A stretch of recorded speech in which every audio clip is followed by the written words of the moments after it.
Hello students, आज मैं फिर से एक इम्पॉर्टेंट टॉपिक लेकर आई हूँ जीएसटी का ही, जिसका नाम है टाइम ऑफ सप्लाई। इससे पहले वाली पीपीटी के अंदर we have discuss the taxable event and place of supply. आज हम बात करेंगे टाइम ऑफ सप्लाई की। Time of supply under GST act 2017।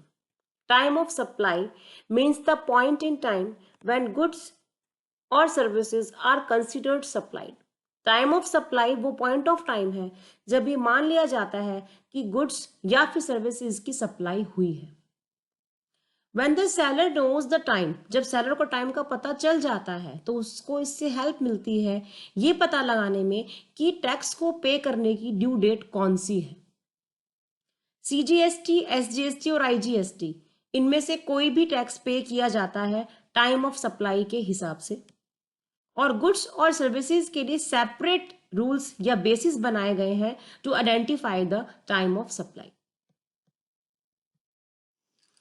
अब टाइम ऑफ सप्लाई को चार मेन कैटेगरी के अंदर डिवाइड किया गया है। Time of supply for goods, time of supply for services, time of supply for reverse charge mechanism, and the last is special cases. One by one we will discuss. Time of supply for goods.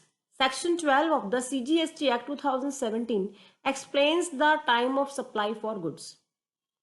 जब हमें goods की supply के time का पता लगाना होता है कि कौन से टाइम पर हम मानेंगे कि गुड्स की सप्लाई हो गई है और हमारी लायबिलिटी जो है जीएसटी को पे करने की अराइज हो जाएगी, तो वहां पर we have 3 dates to decide. Earliest of the following events will be the time of supply in case of goods. First is date of issue of invoice, कौन सी डेट पर इनवॉइस इशू किया गया था। Second, last date on which invoice should have been issued, invoice को issue करने की last date क्या है। And the third, date of receipt of advance और पेमेंट, कौन से दिन एडवांस या फिर पेमेंट को रिसीव किया गया। इन तीनों डेट में से जो अर्लीस्ट होगी वही मानी जाएगी time of supply in case of goods. यहाँ पर एग्जाम्पल्स हम समझेंगे इस बात को। Mister X sold goods to mister Y worth ₹1 lakh. The invoice was issued on 15th of January. The payment was received on 31st of January. The goods were supplied on 28th January. यहाँ पर हमारे पास जो dates हैं वो दी हुई हैं। Date of invoice हमारे पास है 15 जनवरी। यहाँ पे last date on which invoice should have been issued वो हमारे पास यहाँ पर 20 जनवरी है। 20 जनवरी इनवॉइस को इशू करने की लास्ट डेट हो सकती है, राइट। अब इन दोनों में से जो अर्लीस्ट डेट होगी यानी कि 15 जनवरी, तो इसे हम मानेंगे time of supply for the goods, क्योंकि यहां पर 15 जनवरी जो था वो डेट ऑफ इशू था जब इनवॉइस इशू किया गया, और 20 जनवरी था वो लास्ट डेट जब इनवॉइस इशू हो जाना चाहिए। इन दोनों में से अर्लीस्ट जो है हमारी हो जाएगी 15 जनवरी। Now the next, time of supply for services. Services के regarding time of supply explain करता है सेक्शन 13 सीजीएसटी एक्ट का, और यहां पर again earliest of the following will be considered the date the time of supply for services. First is date of issue of invoice, second is date of receipt of advance और payment, third is date of provision of services, services कब provide की गई। Now the example, Mr. A provides services worth ₹20,000 to Mr. B on 1st January. 1 जनवरी को service provide की गई है। Invoice issue किया गया 20 जनवरी को और पेमेंट जो है उसके लिए रिसीव की गई 1st of Feb को। We have dates here. Date of issue हमने ली यहाँ पर 20 जनवरी, डेट ऑफ पेमेंट ली हमने 1st February। इन दोनों में से जो अर्लीस्ट होगा उसे ही माना जाएगा time of supply for services, जो कि है 20 जनवरी।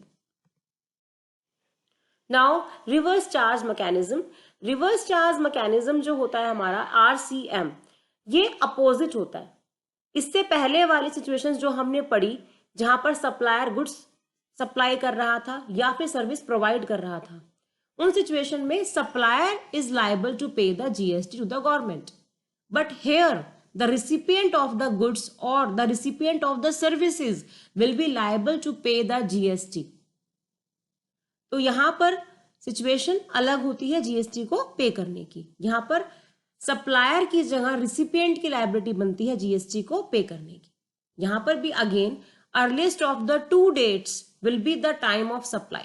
First is the time of supply for service receiver. अब यहां पर जो सर्विस रिसीवर है उसके लिए हमें डिसाइड करना है, रिसिपिएंट के लिए हमने टाइम ऑफ सप्लाई का पता लगाना है। पहला डेट ऑफ पेमेंट, जब डेट पेमेंट की गई थी जिस डेट पर। दूसरा 30 days from the date of issue of invoice for goods. अगर गुड्स की बात हो रही है तो गुड्स के लिए जो इनवॉइस इशू किया गया उसको इशू करने की डेट में हम 30 डेज ऐड करते हैं। लेकिन अगर बात है सर्विसेज की, सर्विसेज के लिए अगर कोई इनवॉइस इशू किया गया है तो वहां पर हम date of issue of invoice के अंदर 60 डेज को ऐड करते हैं।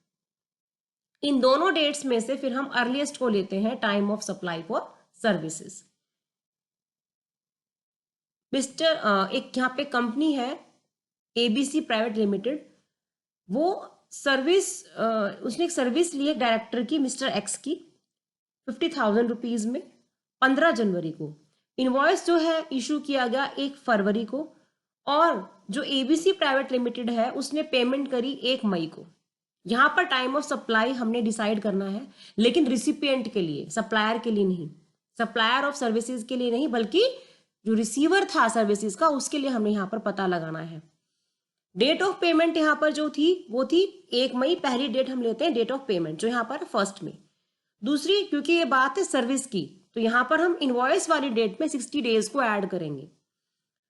डेट ऑफ इनवॉइस जो यहां पर था वो है हमारा 1 फरवरी। 1 फरवरी के अंदर हम 60 डेज को ऐड करेंगे क्योंकि सर्विस की बात है, तो हमारे पास जो डेट आएगी वो आएगी 2 अप्रैल। इन दोनों डेट में से जो अर्लीस्ट होगी उसे हम लेंगे टाइम ऑफ सप्लाई, जो कि है 2 अप्रैल। Now the last part of the time of supply is special cases. Special cases बहुत रेयरली ये यूज किए जाते हैं, इससे पहले वाले जो प्रोविजंस है वो बहुत ज्यादा इंपॉर्टेंट है। द फर्स्ट स्पेशल केसेस, अगर बात होती है वाउचर इशू करने की, तो उस केस में अगर टाइम ऑफ सप्लाई का हमें पता लगाना हो तो जो date of issue of voucher है उसे ही मान लिया जाता है टाइम ऑफ सप्लाई। वाउचर एक इंपॉर्टेंट डॉक्यूमेंट होता है जो एविडेंस होता है किसी भी ट्रांजेक्शन के लिए कि कोई भी एक सप्लाई ऑफ गुड्स की ट्रांजेक्शन हुई है या फिर सप्लाई ऑफ सर्विसेज की ट्रांजेक्शन हुई है। बशर्ते ये जरूरी है कि वो जो सप्लाई है वो आइडेंटिफिएबल हो। अगर वो आइडेंटिफिएबल होगी तो ही वाउचर को वैलिड माना जाएगा। तो यहां पर इशू डेट जो होगी वाउचर की उसी को हम लेंगे टाइम ऑफ सप्लाई। दूसरा स्पेशल केस है continuous supply of services. Continuous supply of services के केस में अर्लियर ऑफ 2 डेट्स को माना जाता है टाइम ऑफ सप्लाई। पहली डेट है इनवॉइस ड्यू डेट, जिस डेट पर इनवॉइस ड्यू हुआ है, और दूसरा है डेट ऑफ पेमेंट। इन दोनों डेट में से जो अर्लियर होगी उसे ही माना जाएगा time of supply in case of continuous supply of services. अब आपको मैं थोड़ी जानकारी देना चाहूंगी कि कंटिन्यूअस सप्लाई ऑफ सर्विसेज का मतलब क्या होता है। Continuous supply of services means a supply of services provided or agreed to be provided continuously or on a recurring basis. This can be carried out under a contract for a period exceeding 3 months with periodic payment obligation. यहां पर जो important बात है वो 2 है। 2 बात ये कि वो सर्विस कंटिन्यूस बेस पर होनी चाहिए, रिकरिंग बेस पर होनी चाहिए। दूसरी बात यह है कि कम से कम 3 महीने का टाइम उन सर्विसेज को प्रोवाइड करने का होना चाहिए जो कंटिन्यूअस बेस पर प्रोवाइड की जा रही है, और वहां पर पेमेंट जो है वो भी पीरियोडिक होगी। एग्जाम्पल है कुछ यहाँ पर, इंटरनेट सर्विसेज जो आप लेते हैं टेलीकॉम कंपनीज से, आप जो एनुअल मेंटेनेंस कॉन्ट्रैक्ट करते हैं किसी के साथ, जो एनुअल बेसिस पर मेंटेनेंस करते हैं, लाइसेंसिंग आप लेते हैं सॉफ्टवेयर यूज करने की, ब्रांड नेम्स को यूज करने की, तो ये सभी चीजें जो है वो है continuous supply of services. I hope आपको टाइम ऑफ सप्लाई का कंसेप्ट बहुत अच्छे से क्लियर हो गया होगा। Wait for my next PPT, और please like, share and subscribe my channel students. Thank you so much.